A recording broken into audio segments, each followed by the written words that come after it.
le sacerdoce est indispensable à l'Église. Sans les prêtres, c'est fini. Quand on voit le prêtre, on pense à Dieu. Et moi, je garde ma soutane parce que comme ça, ceux qui n'ont pas la foi voient le prêtre. Et en le voyant, ils peuvent lui parler. Vous savez, c'est pas facile d'être prêtre. Pas facile. C'est pour ça qu'il ne faut jamais leur donner des coups de couteau. Hein. Mais c'est formidable. Je pense qu'on est la seule catégorie qui rencontrons toutes les catégories sociales qui forment la société. Les pauvres, les riches, ceux qui sont dans le besoin, ceux qui sont des nantis, ceux qui sont heureux. Et en même temps, on apporte cette grâce de Dieu, parce que le propre du sacerdoce, c'est de donner Jésus dans l'Eucharistie. Le prêtre existe pour donner Jésus dans l'Eucharistie, pour pardonner les péchés et pour semer l'amour et la joie à partir de son cœur. Il prend comme ça dans son cœur, pas dans les livres, dans son cœur. Il jette l'amour et la joie, le bonheur de vivre, et il montre la direction pour atteindre le bonheur suprême. Dans toutes les vocations, nous le savons bien, il y a des difficultés. Disons le mot, il y a des croix. C'est pas facile, donc il ne faut pas mesurer notre vocation aux difficultés. Il y en a partout, dans le mariage, dans la vie célibataire, dans la vie religieuse, dans la prêtrise. Mais il ne faut pas s'inquiéter pour cela, parce que tout ce qui est facile n'a pas de valeur. On ne sait qu'une chose, disait un grand poète, c'est qu'il faut se tenir au difficile. Et comme aimer, c'est difficile, il faut beaucoup aimer. Et la vocation du prêtre, c'est une vocation à l'amour. Vous savez, quelquefois, il faut beaucoup de temps pour répondre. Moi, par exemple, j'ai reçu ma vocation, pardonnez-moi cette petite confidence, mais puisqu'on est en famille, j'ai reçu ma vocation à l'âge de 8 ans et j'ai été prêtre à l'âge de 40 ans. Il a fallu beaucoup de temps, mais à travers toutes ces années, il s'en est passé des choses. Et aujourd'hui, je peux faire peut-être un miel 1000 fleurs qui n'est pas mauvais, à travers tout ce que j'ai vécu, mon expérience de l'humanité. J'ai été pendant des années pianiste, chanteur à Paris. J'ai rencontré des êtres dans la nuit extraordinaires qui vivaient dans des lieux d'enfer. J'ai vu des publicains, des prostituées, des pécheurs dignes dans certains de leurs actes des plus grands saints. Et ça fait du bien, parce qu'après, justement, on comprend mieux l'âme humaine. Et maintenant, je voudrais dire haut et fort quelque chose que vous savez ici au Québec, mais c'est important que nous le redisions, c'est que le sacerdoce est indispensable à l'Église. Sans les prêtres, c'est fini.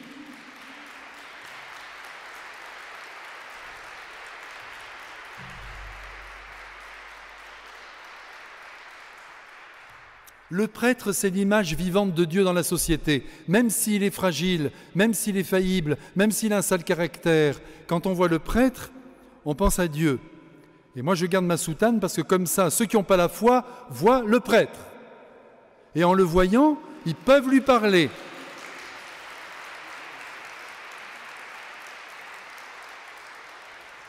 Quand on a une vocation publique, ce qui est le cas du prêtre, mais aussi des religieuses, mais attention, il y a des prêtres qui sont en civil, qui sont merveilleux et qui font un bien fou. Il y a des religieuses en civil qui font un bien fou. Mais j'estime que normalement, quand on a une mission publique, il faut le montrer. Et en le montrant, on va rencontrer des personnes qui ont besoin de nous.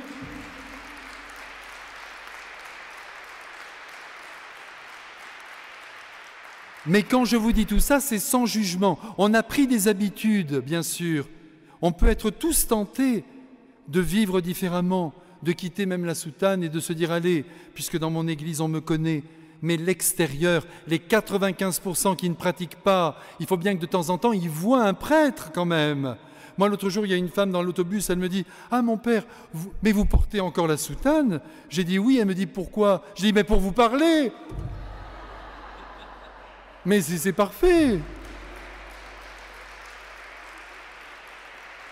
Mais voilà, mais seulement ce que nous devons bien comprendre, c'est que nous, les prêtres, comme les religieux, les religieuses, nous qui avons fait profession d'être les amis du Christ, nous ne sommes pas parfaits. Et ça ne gêne pas le Christ. Dieu se sert de gens imparfaits Il faut faire très attention. Nous ne sommes pas des pharisiens. On ne cherche pas la pureté absolue de la vie. On cherche la hauteur, la longueur, la grandeur de l'amour à donner autour de nous. Et quelquefois, ça passe à travers des êtres très fragiles, mais très fragiles. Alors moi, donc, ce soir, je dis aux jeunes qui sont là, parce que je ne suis quand même pas venu pour rien, à tous les pauvres, à tous les pécheurs, à tous les fragiles, comme à tous les audacieux, je dis à tous ces jeunes-là qui m'écoutent maintenant, le cœur du Christ s'entr'ouvre maintenant et sa voix se fait entendre, viens avec moi, sois courageux, serre une grande cause, et la plus grande cause c'est moi, et la vie éternelle que je veux donner aux hommes. Il faut que tu annonces ça au monde. N'aie pas peur ni du séminaire ni du reste. Ce n'est pas la vie que tu auras demain, même si cette première vie où il y a les études, il y a tout ça, ça te pèse. Occupe-toi de demain, quand tu seras prêtre. Tu iras par les rues, tu seras un grand apôtre et tu ramèneras des âmes. C'est ça qui compte, parce que la vocation du prêtre, c'est une vocation à la vie apostolique. Nous sommes des apôtres. Oui, nous nous occupons de la communauté chrétienne, et heureusement qu'on a des belles églises comme ça. Le prêtre doit être présent dans l'église. Mais en même temps, c'est un apôtre. Il faut qu'il aille dans les bars, il faut qu'il vive la vie de tout le monde, qu'il aille boire 2000 cafés par an, qu'il parle aux gens, qu'on le voit, et qu'avec sa sympathie, avec sa générosité, avec son sens des autres, il attire en direction de Dieu. C'est ça le sacerdoce.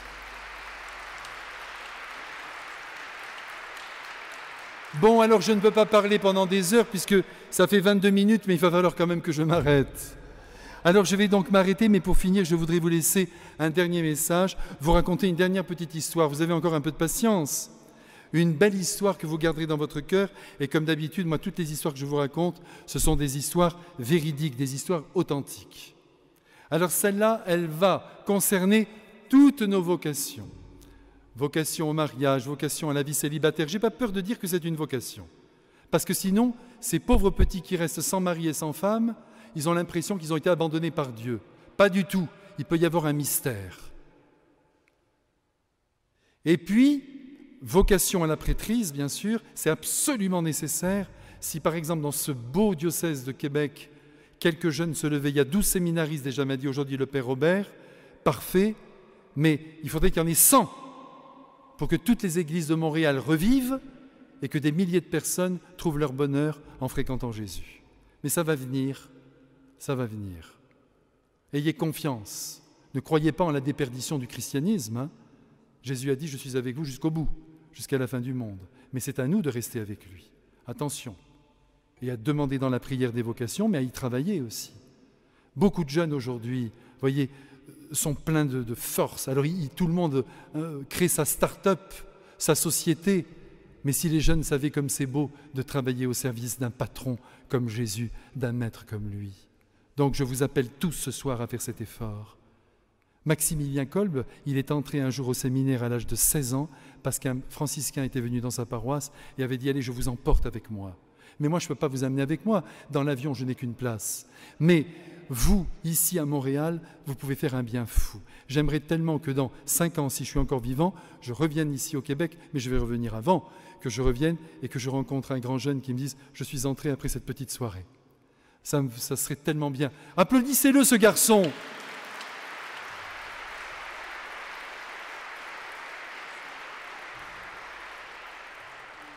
Alors je vais vous raconter cette petite histoire, qui est une histoire véridique. C'est pendant la Deuxième Guerre mondiale. J'ai rencontré à Paris une très grande pianiste, elle s'appelait Tosca Marmor, une femme formidable qui a formé les plus grands chanteurs français. Mais vraiment, pas seulement le lyrique, mais aussi toute la variété. Les plus grandes Dalida, tout le monde est passé avec elle. Et je l'ai très très bien connue, nous nous aimions beaucoup. Elle était âgée, hein, et elle m'a raconté ceci. Elle a été déportée. Alors voilà ce qui s'est passé. Elle était juive. Elle habitait la ville de Nice. Et un jour, elle était avec son fils qui avait 14 ans. Son fils, dans l'ascenseur, rencontre une dame qui habitait dans leur immeuble. Mais c'était pendant la guerre. On ne se liait pas tellement les uns les autres. Et alors il parle avec cette femme et quand il arrive dans l'appartement de sa mère, il lui dit « Maman, tu sais, j'ai rencontré la dame du 4e. Il faut absolument que tu deviennes son amie. Elle est formidable. Alors elle lui a dit, tu sais mon chéri, c'est la guerre maintenant, il faut quand même faire attention. Je t'assure, va la voir. Alors devant l'autorité de son petit, elle est montée et elle a fait amitié avec cette femme qui s'appelait Greta. Alors elle s'appelle Tosca et cette amie Greta. Alors toutes les deux, elles vont commencer à prendre le thé ensemble, etc. Et un jour où Tosca était au bas de chez elle, la Gestapo arrive et l'arrête. Elle part, comme vous le savez, ce n'est pas la peine de décrire la situation, dans des wagons à bestiaux et direction Auschwitz. Ravensbrück. Quand elle arrive là-bas, il y avait des milliers de femmes qui étaient déjà dans le camp. Des milliers de femmes. On a du mal à imaginer tout ça. On a toujours l'impression de petits baraquements. C'était des villes et comme des bêtes. Elles étaient toutes là entassées. Qu'est-ce qu'elle voit au milieu? Greta, qui avait été aussi arrêtée. Alors trouver une amie en plein lieu d'enfer, mais c'est quelque chose d'inouï. Alors elle m'a dit, on s'est retrouvés toutes les deux, on s'est serrés très très fort, et on s'est dit, on va plus se quitter, on va plus se quitter. Et elles sont restées là pendant leur détention. Là, il va se passer quelque chose d'horrible. Rudolf Hess, un nazi épouvantable, c'était Noël, il a donné un coup de botte dans la porte du bloc où elles étaient des centaines. Qu'est-ce que vous voulez pour Noël? Alors, il y avait des enfants qui étaient nés là aussi. Alors il y en avait une qui a dit du café, l'autre du linge, l'autre une serviette. Et cette Tosca qui était tellement énervée, elle dit un piano. Alors le commandant Rudolf Hess lui dit tu l'auras ton piano. Et le lendemain, le jour de Noël, il donne de nouveau un coup de botte dans la porte. Il dit qui est-ce qui a demandé le piano? Et là elle m'a dit qu'elle a eu très très peur. Elle a dit c'est moi. Viens, il est là. Et là dans la neige, il y avait un piano rempli de sang. Ils étaient d'une cruauté terrible. Le lendemain, ils ordonnent le rassemblement général, tout en chemise de nuit. Alors avec Greta, toutes les deux, elles se tenaient. Il y avait des chiens loups. Elle m'a dit c'était quelque chose d'horrible. Allez, maintenant, vous allez marcher, vous allez rejoindre cet autre camp. Toute la journée, elles ont marché, comme ça, dans la neige, pieds nus. Et dès qu'il y en a une qui s'écroulait, mitraillée. Alors il ne fallait surtout pas tomber. Alors elle tenait Greta comme ça. Et puis quand le soir est arrivé, les soldats ont annoncé « Couchez-vous dans la neige, sur la route ». Elles se sont couchées et elles, toutes les deux, elles se sont serrées l'une contre l'autre. Et puis, Tosca me raconte ceci, elle entend un bruit d'avion. Alors elles ont très peur, les bombardements. Elle lève la tête et elle se rend compte à ce moment-là que ce bruit, c'était ses poumons que faisait ce bruit. Donc elle s'est dit, vraiment, c'est épouvantable. Mes poumons sont attaqués parce qu'elle avait dormi à même la neige. Mais Greta, elle est bien. Donc toutes les deux, on a repris, m'ont-elles dit, avec les chiens loups tout autour, elles ont repris leur marche pour toute une journée. Mais quand elles sont arrivées le soir à l'autre endroit où elles ont dû s'arrêter, il y avait un grand hangar avec des machines agricoles. Et alors les nazis leur ont dit, allez derrière ces machines. Alors elles sont toutes allées derrière, terrorisées. Et toutes les deux se sont couchées ensemble quand Greta a dit à Tosca, écoute, j'ai les jambes entièrement gelées, je ne pourrai plus avancer. Donc tu diras à mon mari que je suis allé jusqu'au bout, mais je ne peux pas continuer. Mais là, Tosca, avec ses poumons, comme ça, elle s'est dit, mais non, on va faire quelque chose. Mais Greta, non, je suis perdue, je suis entièrement gelée. Alors elle m'a dit, sans faire de bruit, en pleine nuit, elle s'est mise sur le corps de Greta, à califourchon comme ça, et elle a commencé à frotter très très très très fort ses jambes pendant plus de 2 heures. Et puis au bout de 3 heures, le sang est revenu. Et à ce moment-là, Greta lui a dit « Je suis sauvée, le sang revient ». Elle a eu extrêmement mal. Et à ce moment-là, m'a dit Tosca, mes poumons ne faisaient plus de bruit. Et elle m'a dit « J'ai compris qu'au moment où je ne me suis plus du tout occupé de moi, eh bien, j'ai été guéri. Au moment où je n'ai pensé qu'au bonheur de cet ami. » Eh bien, c'est comme ça qu'il faut que nous vivions. Je crois vraiment que nous devons les uns et les autres vivre pour celui ou celle qui est en face de nous et que nous voulons aimer. À force de ressasser tout ce qui ne va pas dans notre vie, nous abîmons ce qu'il y a de plus beau. Alors ce soir, je pense, qui sait, peut-être comme jamais, nous avons enfin compris que nous sommes appelés au bonheur, nous sommes appelés à être heureux, nous sommes appelés à nous oublier, à nous déposséder de nous-mêmes pour pouvoir aimer comme Jésus et pour lui ressembler. Merci de votre attention.